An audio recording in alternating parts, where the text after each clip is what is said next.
Muy buenas tardes. Muchas gracias a todos los aquí presentes por acompañarnos. Comenzamos ahora con nuestro siguiente punto en el programa. Sean de nueva cuenta cordialmente bienvenidos todos los participantes que nos acompañan en el primer Congreso Internacional y segundo Simposio Nacional sobre la prevención del suicidio y promoción mental en niñas, niños y adolescentes. Agradecemos la presencia de alumnos, docentes, promotores de la salud mental, a cada una de las instituciones responsables de organizar este evento y participantes en general. De igual forma, saludamos con mucho gusto a todos los integrantes de las instituciones a nivel nacional e internacional. El verdadero viaje del aprendizaje consiste no en buscar nuevos paisajes, sino en mirar con nuevos ojos. Marcel Proust.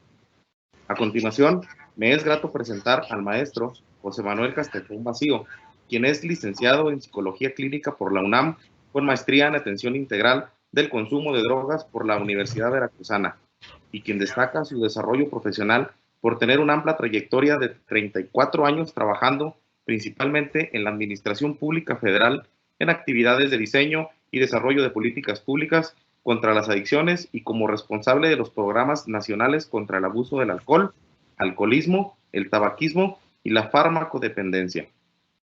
Maestro José Manuel Castrejón cuenta con una vasta experiencia en áreas de salud mental y en general respecto a ciencias de la salud. Por lo anterior mencionado y su amplia experiencia que le precede, es un gusto recibirle en este congreso con la conferencia Estrategias Socioemocionales como la estrategia para la prevención de riesgo suicida y promoción de la salud mental en niñas, niños y adolescentes. Maestro José Manuel Castrejón, gracias por estar con nosotros. El espacio es suyo. Adelante. Muchas gracias. Yo me siento muy contento de la invitación que me ha hecho por segunda vez Prevenfisame para poder estar con ustedes en este tema. Me parece que no podía haber mejor tema en este contexto próximo donde se celebrará el Día Mundial dedicado a la prevención del suicidio para hablar de estos temas fundamentales. Hace unos días veía en una nota que hablaba de que en México en este lapso ha habido 290 casos de suicidio en menores y 90 menores que murieron por COVID. Esto nos habla de lo que puede ser el escenario de una pospandemia con problemas de salud mental. Entonces, me parece que en este contexto hablar de estos temas resulta fundamental, trascendente, importante, y qué bueno que están aquí reunidos alumnos, docentes, promotores de la salud mental de diferentes lugares, y la prueba de que en este simposio, en este congreso internacional, haya habido miles de participantes, nos habla del interés que los profesionales están teniendo en este tema. Y esto nos obliga, sin duda, a tener que repensar, replantear, prepararnos más para poder dar respuestas. Y sin duda voy a centrarme en este aspecto de prevención y voy a plantearles algunas ideas.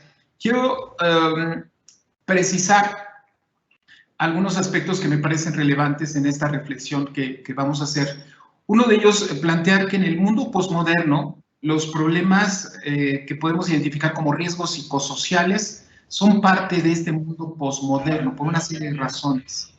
Segundo, podemos también plantear que una serie de riesgos psicosociales donde podemos incluir los trastornos por uso de sustancias, los trastornos alimenticios, las dependencias al uso de videojuegos, trastornos alimenticios, etcétera, incluyendo los riesgos suicidas, de alguna manera tienen una estrecha relación, llamemos con un común denominador, que tiene que ver sin duda con los aspectos emocionales. Entonces es muy conveniente que planteemos la importancia que tienen los aspectos emocionales, pero si nos lleva entonces a plantear este tema, tendríamos también que plantear la importancia de la prevención. Y quizás una de las visiones más promisorias que podemos tener hoy en día se refiere precisamente a la promoción de la salud mental y nos puede llevar sin duda a la relevancia que pueden tener la promoción de estrategias de desarrollo socioemocional en general. Espero que esta presentación les guste, me encantaría compartirla con ustedes. y que de alguna manera podemos estar en comunicación en lo futuro para planteamientos y propuestas, ¿correcto? Quiero si me ayuda, vamos a ver la presentación, aquí la tengo. Bien. Quiero referirme en primer lugar a la visión que algunos filósofos, en este caso, han ido planteando. Chul Han, este filósofo coreano, sobre lo que puede ser el mundo posmoderno. Y él nos plantea la emergencia en este siglo XXI de las enfermedades neuronales, como lo plantea. Y en este mundo posmoderno de esta sociedad exhausta, nos dice que la depresión, los trastornos por déficit de atención, hiperactividad, los trastornos de la personalidad y los síndromes de desgaste ocupacional se van a ir caracterizando un patológico que de alguna manera forma parte de lo que ahora no son estas enfermedades infecciosas, sino una especie de epidemia alrededor de una sociedad exhausta, ¿no? Así lo definen, donde el rendimiento obliga a todos, o las presiones en que viven en un mundo muy competitivo, nos lleva a todos a una dinámica de desgaste, donde los infartos, el consumo de drogas, etcétera, se va convirtiendo como en una de las características. Y lo que nos plantea que esto no lo ocasiona la negatividad, sino el exceso de positividad, es un concepto muy interesante, y esto influenciado por las tecnologías de la información. Vale la pena revisar y releer y replantear lo que ha dicho Lipovetsky sobre la sociedad del hiperconsumo. Y en esta dinámica posmoderna, el ser humano vive profundos sentimientos de soledad, de vacío, de miedo, de alienación física y mental. Él plantea que la única actividad que queda al ser moderno es estar extenuado por el trabajo, por el rendimiento. Y en ese sentido, parte de la vida moderna tiene que ver con esta nueva bulimia de la modernidad, donde las compulsiones son modo de expresión del hombre moderno, serían una característica. Y ahí entra el consumo de drogas, el alcoholismo, el juego compulsivo, la adicción al trabajo, habla del amor compulsivo, etc. Serían como características. Otros personajes como Bauman nos hablarían de la era del vacío, ¿no? Donde todo se amolda en esta sociedad líquida y va generando falta de referentes en amplios sectores de la sociedad que al final van dejando huecos emocionales vacíos con una especie de crisis existencial masiva. A esto podemos sumarle, por ejemplo, el impacto que las redes sociales tienen particularmente entre los jóvenes. Recomiendo mucho a mis alumnos que revisen esta serie de Netflix que se llama El dilema de las redes sociales, donde nos plantea, y lo plantean los que desarrollaron estas redes, que estamos en un escenario muy hipercomplejo donde la inteligencia artificial ahora diseña estos algoritmos que sustentan las redes y están diseñados a captar cada vez más la atención de nosotros, generando respuestas emotivas que roban la atención, la concentración y que nos vuelven prácticamente esclavos de alguna manera de las redes sociales. Imagínense ustedes el impacto que esto tiene entre nuestros jóvenes, que a veces, con niños, que a veces pueden estar entre 6 y 8 horas conectados directamente al Internet. Esto nos plantea, sin duda, y así lo han definido, riesgos en términos de los impactos emocionales, incluyendo suicidio, que a partir de la utilización masiva de redes sociales están observándose en niños. Incluso hoy en día podríamos hablar de una especie de adicción a las tecnologías digitales o a los videojuegos, por ejemplo. Hablar de este tema es doloroso, sin duda, es difícil. Y hace poco un periódico de Guanajuato publica esta carta desgarradora. Subrayo este algunos conceptos. Dice: mi nombre es Blanca. Es una carta que le deja a los padres después de que se suicida. Y ella escribe en este texto: solo sentí un vacío tan grande que le quitaba a mi corazón las ganas de seguir. Espero que puedan comprender, o solo quería quitarme el peso. Es tanta la opresión que no lo soporto. Ustedes dirán que es el miedo de huir, pero ¿qué saben de mi dolor? Esta joven adolescente en Guanajuato está expresando a sus padres una serie de razones por las cuales decidió que la vida no tenía sentido. Ella habla de un gran dolor y un vacío en su corazón que le había hecho perder las ganas de seguir en la vida. Relata sin duda esta opresión, este profundo dolor emocional, esta incomprensión que seguramente sintió, que la llevó a tomar esta decisión. Nos está hablando nuevamente de desconexión, de vacíos, de una ausencia, llamémosle así, de esperanza, de significado, de sentido de vivir, que lamentablemente está llevando a muchos de nuestros adolescentes a tomar esta terrible decisión.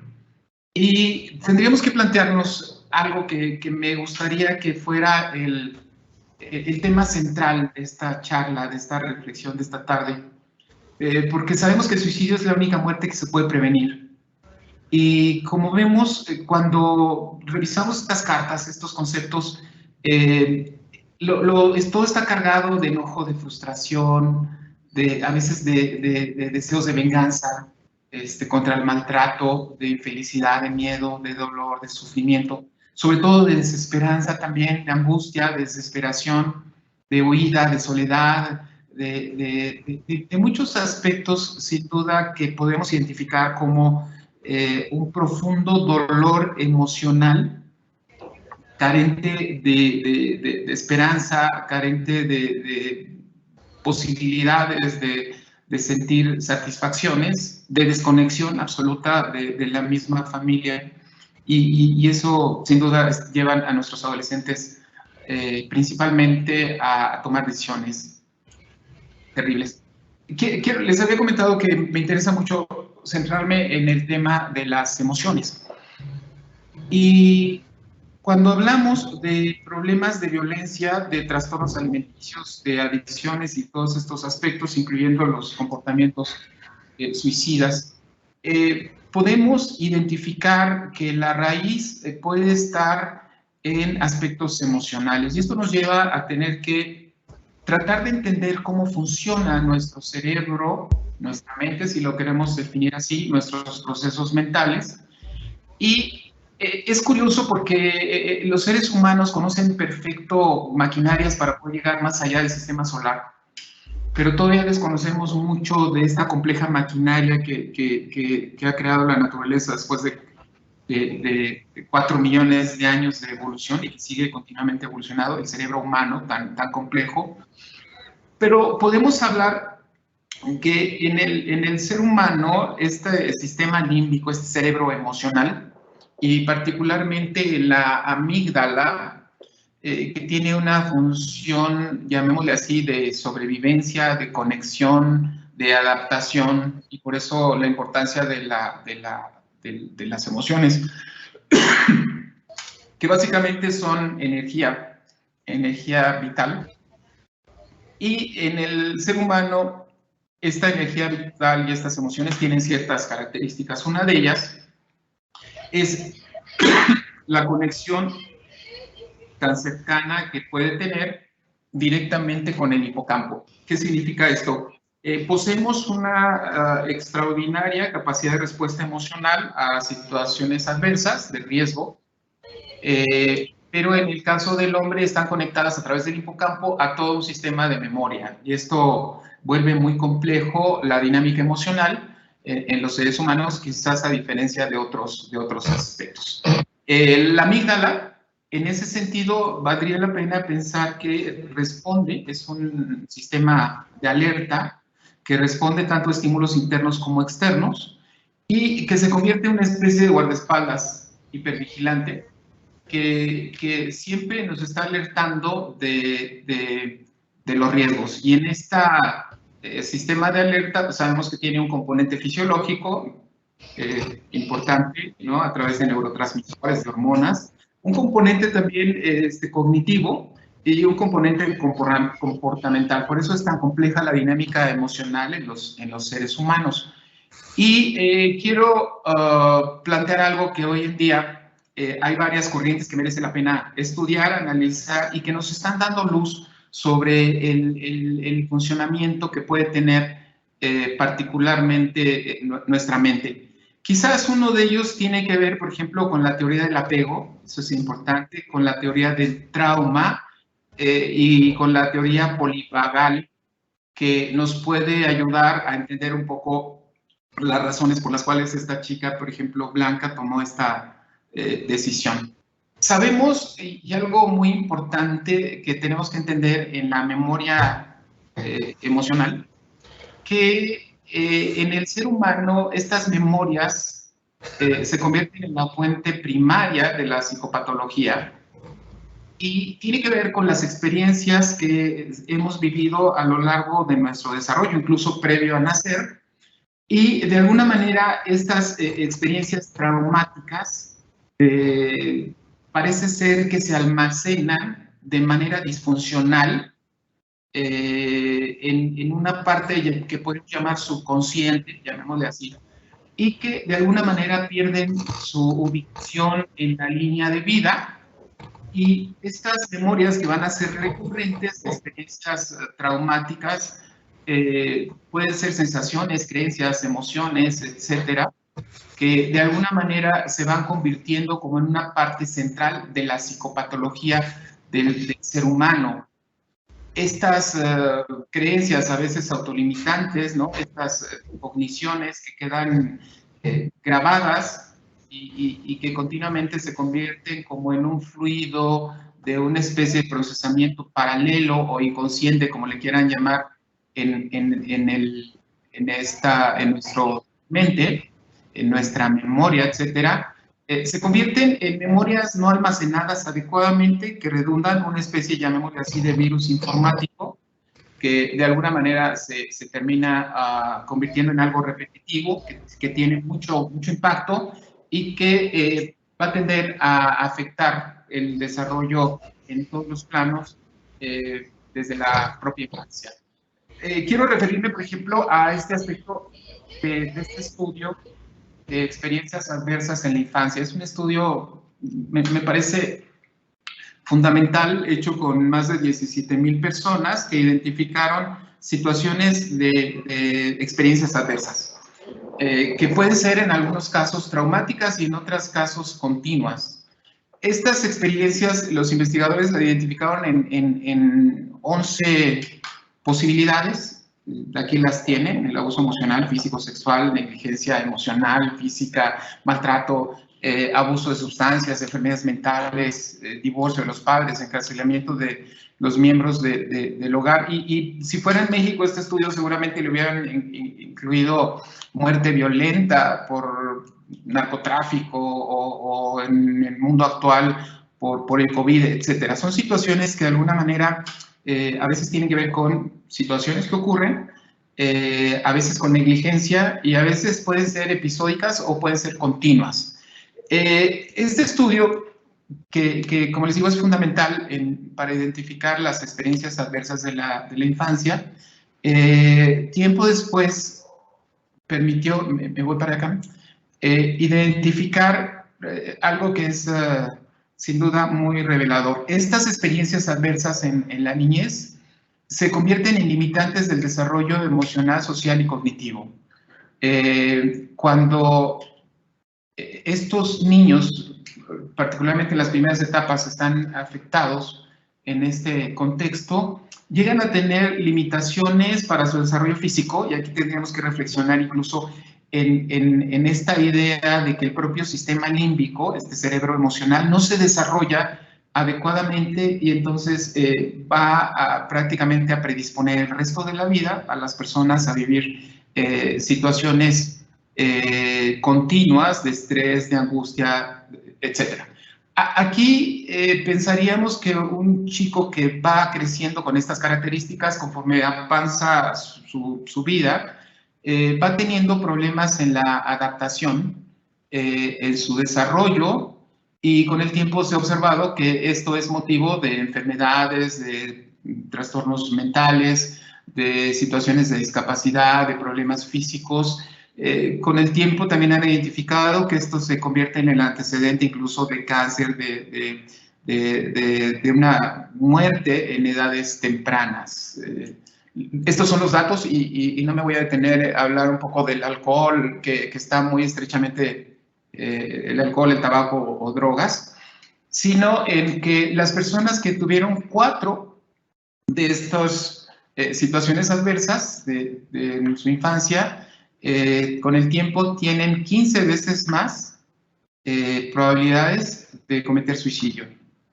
Esto nos podría ayudar a entender entonces que habría circunstancias que tienen que ver con estas experiencias adversas y que de alguna manera, al ser fijadas en estos procesos emocionales, van a determinar un estilo, llamémosle así, de hiperreacción, de hiperalerta a estímulos internos o externos, con las limitaciones que esto lleva. Quizás la teoría polivagal, y aquí tienen ustedes este esquema que nos hablaría de una ventana donde podríamos entender que hay, digamos, toda una serie de estructuras en el sistema nervioso, que algunas tienen y todo esto tiene digamos, un propósito de adaptación, de sobrevivencia, así tendríamos que entenderlo, pero que cuando hay estas situaciones adversas en la infancia, van generando sin duda una hiperactivación. Esta teoría polivagal nos hablaría, por ejemplo, esta es muy interesante, cómo tendríamos una especie de ventana de tolerancia donde los seres humanos podrían estar desarrollándose. Sin embargo, ante situaciones de tensión interna o externa, esta tensión va aumentando, causando, por ejemplo, reacciones fisiológicas, las que ya conocemos, aumento de la presión, de la adrenalina, del oxígeno, etcétera, cuando hay una situación de riesgo. Y cuando esto sobrepasa la capacidad de manejo de las personas, entonces entramos en una serie de problemas que tienen que ver con un congelamiento, llamémoslo así, con una especie de estado de sobrevivencia. Y en ese sentido también podemos hablar que así como hay sistemas de activación, y todo esto tiene sin duda una conexión digamos, con procesos que tienen que ver con toda la química cerebral a través de hormonas y neurotransmisores. Hay procesos también que desaceleran. Entonces habría respuestas, sin duda, que nos pueden llevar a una conexión social, cuando ciertos, llamémosle así, cuando el sistema parasimpático ventral vagal puede conectarse. Entonces, este enfoque, este modelo, sin duda nos podría ayudar a entender cómo una chica como Blanca, en esta carta que acabamos de revisar, finalmente estaría ubicada fuera de esta ventana de tolerancia, continuamente en un estado continuo de desconexión, de ansiedad, de miedo, de vacío, como ella misma lo refiere. Sabemos entonces que el aislamiento social o afectivo es una causa de suicidio, ¿sí? Y esto tiene que ver entonces con componentes, llamémosle así, emocionales, ¿no? Con su carga biológica, con su carga emocional y con su carga cognitiva. ¿Qué encontramos con una persona que tiene depresión? Hay una sensación de no valer nada, de sentir vergüenza, tender a sentir culpable, de incapacidad de experimentar sensaciones placenteras en la vida, con un sentimiento de abandono, de rechazo, y esto tiene que ver entonces con estas historias. Y esto se convierte sin duda, como ya lo dije, en una dinámica de riesgo que posteriormente se va a expresar en diferentes comportamientos de riesgos psicosociales. Quiero que vean esta tabla. Esta gráfica está sacada de la Encuesta Nacional sobre Exclusión e Intolerancia y Violencia en las escuelas de educación superior. Ustedes observen, los datos son impresionantes, a mí me llamaron mucho la atención. Por ejemplo, la diferencia entre hombres y mujeres, hombres con línea azul y mujeres. De entrada observaremos cómo de alguna manera en este mundo de mayores exigencias para las jóvenes, que tienen que cumplir una serie de estándares de belleza, de físico, de presencia, de simpatía, de actitud, de todo esto, parece ser que hoy viven más en esta dinámica de presión, de ansiedad, ¿no? Vivimos en una sociedad donde la imagen es fundamental, donde la competición es una parte fundamental, donde el siempre estar en la excelencia te permite ser parte de algo, donde la mayoría, donde es una especie del mundo actual de esta metáfora del Big Brother, ¿no? Que lo vemos en la televisión, donde hay una competencia desgarradora con alianzas temporales para que finalmente haya un ganador y el resto son excluidos. En esta dinámica tan compleja, sobre todo creo yo, las jóvenes enfrentan una serie de presiones y aquí veríamos este resultado. ¿Qué nos dice este estudio? Si te has hecho daño para quitarte la vida, resulta que más del 10% de las mujeres lo han tenido y el 5% los varones. Has intentado quitarte la vida, el 17% de las mujeres comparado con el 8% de los varones. ¿Piensas que vale más morir que vivir? 30% en algún momento lo han pensado las mujeres y aproximadamente el 18-19% los varones. A veces has tenido sentimientos de pensamientos para dejar de existir, perdón ahí por una falta de ortografía. 46-47% las mujeres, con un 28-29% de los varones.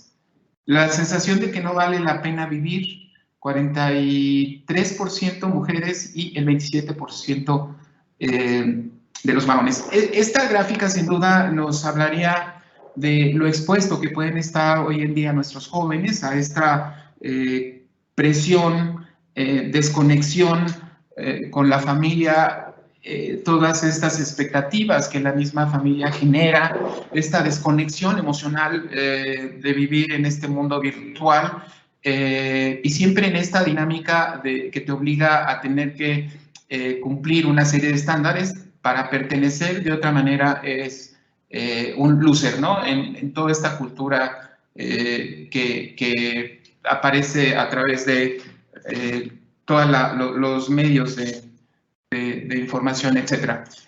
Esto nos lleva entonces a pensar ahora en la importancia de este concepto. No me detengo, ya se ha hablado mucho de resiliencia. Y entonces, la reflexión aquí que podríamos llegar es, si los chicos están expuestos a esta dinámica, un porcentaje, ya lo vimos, un porcentaje alto, ¿qué tanta probabilidad tendríamos nosotros o qué tanta posibilidad de cambiar estas historias mediante ciertas intervenciones? ¿Y qué tan exitosas podrían ser estas intervenciones si logramos hacer algo? Y ahí es donde el papel de los profesionales, de los educadores, de los propios padres de familia, de las instituciones de salud mental, de educación, adquiere una gran relevancia. Y esto nos lleva entonces a un tema de mucha importancia y son las habilidades socioemocionales.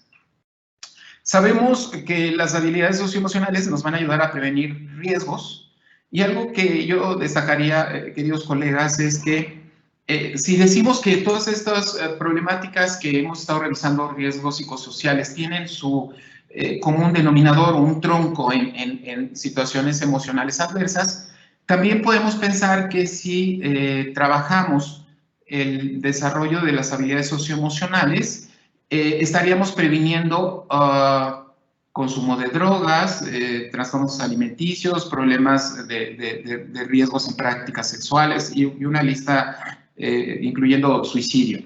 De ahí, quizás que hemos durante muchos años vivido en el error de tratar de fragmentar estos programas, y tendríamos hoy en día que hacer como le han hecho algunos países que le han apostado desde las etapas iniciales de educación, desde el kinder, el preescolar, hasta la educación universitaria, a un continuo donde llamémosle así, la formación académica va más allá del conocimiento e incorpora estos aspectos llamémosle así, de desarrollo de habilidades socioemocionales. Hay experiencias extraordinarias. En México, yo les recomendaría, hay una página que habla de la implantación de un programa en escuelas de educación media, el programa Construyete. Googleenlo, búsquenlo, hay material, hay una riqueza ahí de cómo este tipo de prácticas se van incorporando y van desarrollando algunos beneficios. ¿Cuáles son estos beneficios? Bueno, primero tenemos que pensar en los que sabemos que hay factores protectores en los adolescentes que podemos reforzar. La teoría que sustenta todo esto es, hay factores de riesgo, sí, pero podemos atenuar estos factores de riesgo aumentando los factores familiares. ¿Cuáles serían estos factores familiares? Relaciones armoniosas, cohesión, comunicación, apoyo, vínculos significativos, modelos adecuados. Podemos plantear entonces que uno de los primeros esfuerzos que tendríamos que proponernos para trabajar en esto sería trabajar con las familias, particularmente con los padres de familia, en una era donde los padres de familia están perdiendo el control, están perdiendo la posibilidad de ser los formadores de sus hijos y están como más expuestos a la educación que se genera a través de una pantalla que lo que le pueden transmitir los padres. Hay programas efectivos que han demostrado su eficacia, y me puedo referir, por ejemplo, a estos programas de crianza positiva. Fundamental conocerlos, el manejo de situaciones, llamémosle así, de berrinches, etcétera. Hay toda una serie de intervenciones conductuales, ¿no? El análisis funcional de la conducta y otros tantos que han demostrado su efectividad.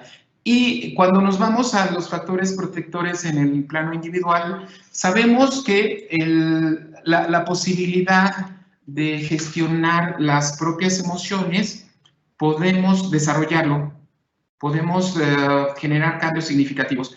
Esto nos plantearía ciertas habilidades como el autocontrol, el autoconcepto, las creencias, los valores, habilidades para autorregulación emocional, la planificación de la vida, proyecto de vida, se convierten sin duda, incluyendo los hábitos saludables, en elementos protectores. También se pueden promover.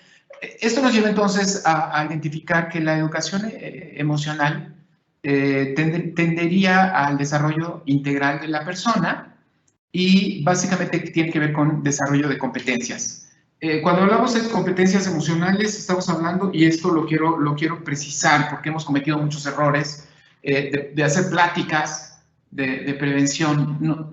Eso no nos ayuda a cambiar las actitudes o los comportamientos.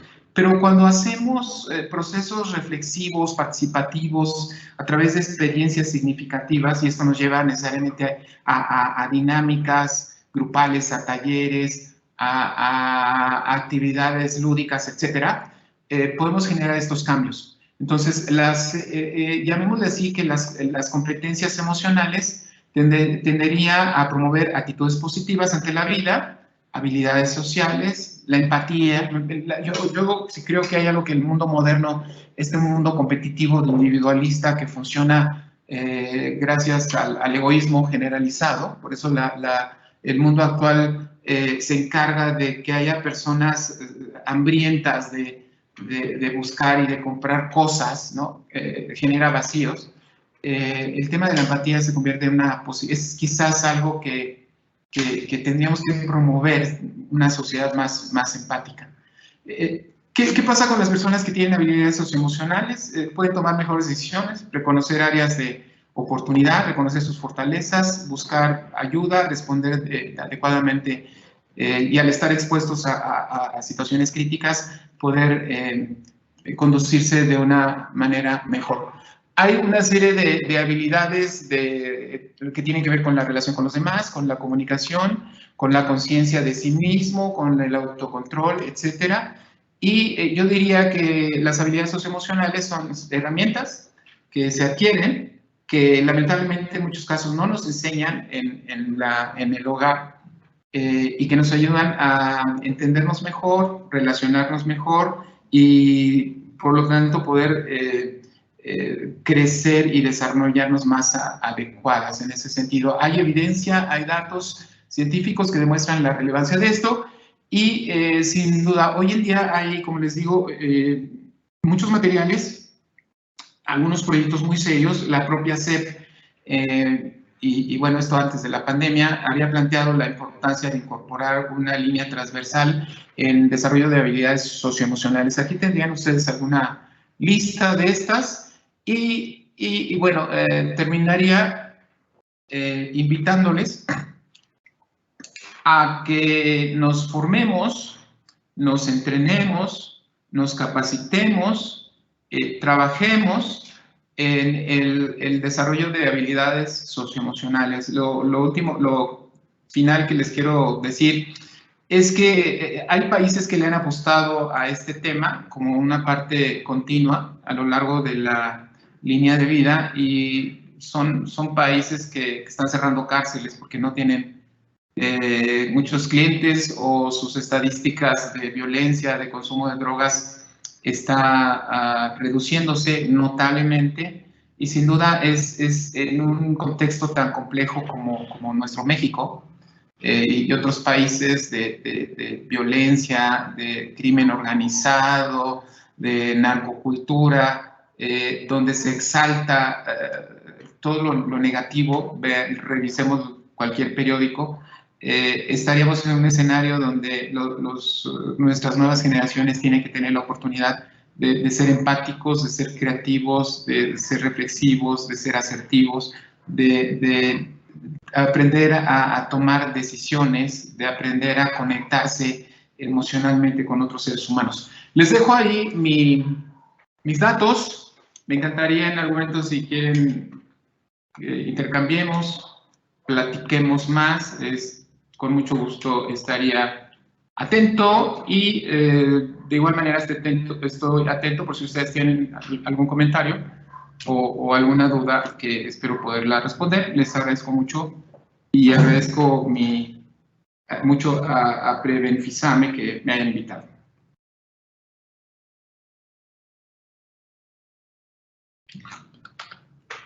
Maestro José Manuel Castrejón, agradecemos su tiempo y dedicación por compartir este espacio que nos llena de conocimiento y aprendizaje.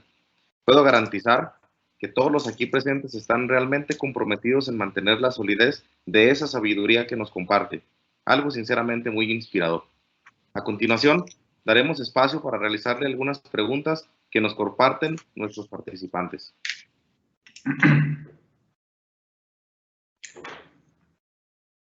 Maestro, ¿cómo podemos identificar cuando un adolescente, niño o niña, requiere una asistencia socioemocional y por lo tanto necesita de nuestra ayuda y cuál es el tratamiento a seguir?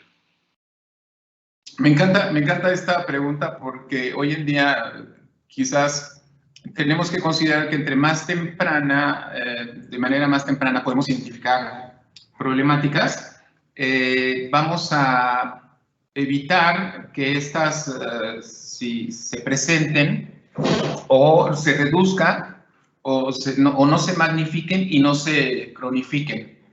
Y ahí es donde este concepto de más vale prevenir que tratar, y en el caso de suicidio, por supuesto, se aplica mucho más, resulta fundamental. Esto nos lleva necesariamente a contar con dispositivos de detección oportuna. Y quiero plantear, por ejemplo, que de acuerdo a las diferentes etapas de la vida, podemos observar una serie de manifestaciones que van a ser anticipatorias de problemáticas socioemocionales en etapas posteriores. Sabemos que es en la adolescencia que viene toda esta crisis de identidad cuando se van a manifestar, pero ahí no empieza, por ejemplo, el consumo de drogas o los pensamientos suicidas. Esto tiene que ver entonces insisto, con estas situaciones y experiencias traumáticas. ¿Y qué nos vamos a encontrar? Básicamente, problemas de comportamiento que tienen que ver con situaciones de control en los impulsos, por ejemplo, o que tienen que ver con situaciones del estado de ánimo, ¿no? Niños que les cuesta trabajo socializar, que son muy tímidos,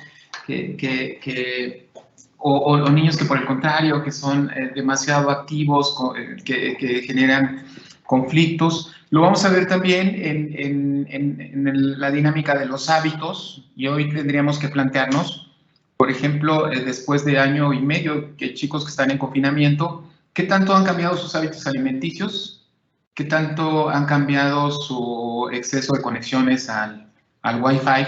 ¿Qué tanto han cambiado sus patrones de sueño? Que es un tema importante. ¿Y qué tanto han cambiado las relaciones padres e hijos, ¿no? Que están juntos pero están desconectados? Ahí es donde en cada etapa de la vida tendríamos que identificar, quizás desde las primeras etapas, limitaciones en el desarrollo, en el habla, en la socialización, en la marcha, etcétera. En otro momento, cuando el niño va a la escuela, problemas de relacionarse, problemas de aprendizaje, problemas podría plantear una lista enorme, pero bueno, me parece que podemos ir revisando en otro momento cuáles serían, tenía una lámina, la quité justo sobre eso, cómo en cada etapa de la vida se pueden ir manifestando ciertas problemáticas, hasta que finalmente quizás en la adolescencia es cuando se manifiestan de una manera muy abierta y es ahí en donde se tiene la posibilidad de limitarla o de que esto se convierta en un problema que se magnifica y que se cronifica. Entonces, la conclusión sería que es muy importante aprender a acompañar a los padres y a los maestros en identificar de manera temprana. Y lo único que te diría es cuidemos mucho esta parte de las etiquetas y de los estigmas. Pensemos cuántos niños que hoy en día se les puede poner la etiqueta de trastorno por déficit de atención con hiperactividad. Finalmente son niños que están viviendo una dinámica de conflicto de padres que a veces no se manifiesta, de divorcio, de pérdidas, etcétera, y que además son niños súper estimulados con todo este tipo de frituras, todo este tipo de comida chatarra, etcétera, cambios en los patrones de sueño, una sobreestimulación a las pantallas, de tal manera que lo que están haciendo finalmente los niños es responder a toda una dinámica, y lo peligroso es que a veces los propios maestros, ante la incapacidad de poder manejar a estos chicos, terminan por ponerles una etiqueta, ¿no? Y lamentablemente esto no nos ayuda. Me parece importantísimo este tema, incluso valdría la pena que lo planteáramos en algún curso, en el próximo año, ¿no? Gracias. Claro, muchas gracias por sus respuestas, maestro. Sin duda alguna, muy interesante todas estas situaciones que nos menciona y en las cuales debemos poner especial énfasis para mejorar las intervenciones tan desafiantes en el espectro suicida. Agradecemos la grata presencia del maestro José Manuel Castrejón y a continuación, como símbolo de agradecimiento a su destacable participación, haremos la entrega virtual de su constancia. Por parte de Preven AC, cuidando y pensando en tu salud, y la Facultad de Psicología de la UNAM, otorgan el presente reconocimiento al maestro José Manuel Castrejón Vacío por su participación en la conferencia Estrategias socioemocionales como estrategia para la prevención de suicida y promoción de la salud mental en niñas, niños y adolescentes, en el primer Congreso Internacional y segundo Simposio Nacional sobre la prevención del suicidio y promoción mental en niñas, niños y adolescentes, llevado a cabo los días 25, 26 y 27 de agosto de 2021. Con esto, culminamos nuestro segundo día en el primer Congreso Internacional y segundo Simposio Nacional sobre la prevención del suicidio y promoción mental en niñas, niños y adolescentes. Esperamos volver a encontrarnos el día de mañana en nuestras conferencias magistrales, presentación, premiación de carteles y clausura. De nueva cuenta, agradecemos a Preven AC, Universidad de La Salle en Nezahualcóyotl, Empresa Vox de Cleto Reyes, México Saludable, UNAM y Facultad de Psicología de la UNAM como instituciones responsables de la organización de este evento. No olviden seguirnos en nuestras redes sociales. Las presentaciones de los expertos se las haremos llegar por su correo electrónico. Soy Jaciel Espino, nos encontraremos nuevamente hasta la próxima oportunidad. Muchas gracias por acompañarnos. Excelente día a todos.